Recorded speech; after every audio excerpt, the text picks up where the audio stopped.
Kawan ng Kordero o mas kilala sa pangalang KNC Show. Sa kanyang 3 taong pagtuturo ng mga pag-uugaling dapat na matutunan ng isang bata. Kasabay ng pagdiriwang ng ating kasangbahay ang UNTV sa kanyang walang sawang pagbibigay ng libreng serbisyo sa ating kapwa.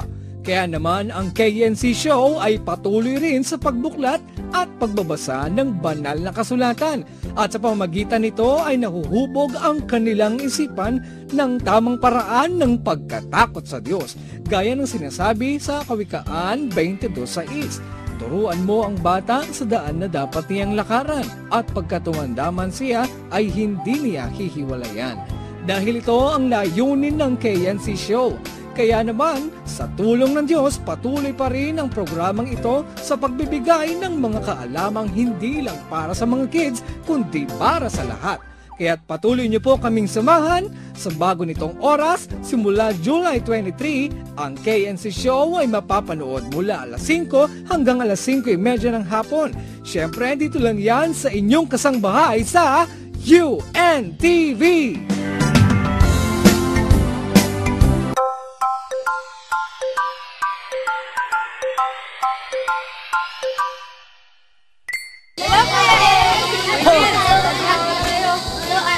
Saan ba kayo nang galing? Ha? Ang tagal niyo naman, kanya pa kami dito, nakapag-aral na nga kami. Oo nga, sayang din mo na rin. Ang alin? Yung pinag-aralan namin kanina. Ang alin? Yung hindi dapat gumanti ng masama sa masama.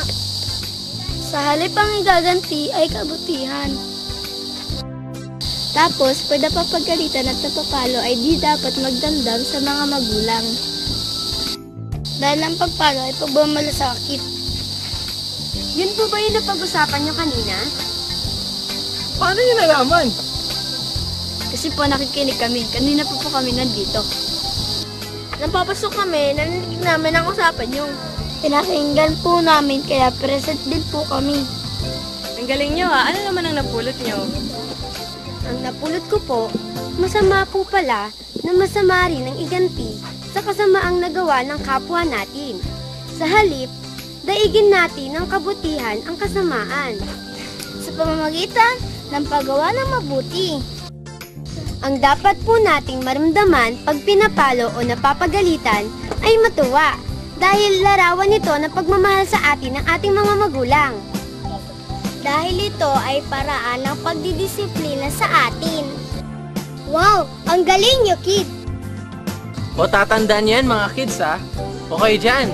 Sana nadagdagan ng mga natutunan natin sa araw na ito. Sa kalahating oras ang pagbubuklat at pag-aaral ng banal na kasulatan. Dito pa rin yan sa inyong kasambahay sa UNTV! UNTV's 3rd year anniversary. Ang programang pambatang tumutuklas ng kabutihan at kagandahang asal, ito ang Kawan ng Kordero!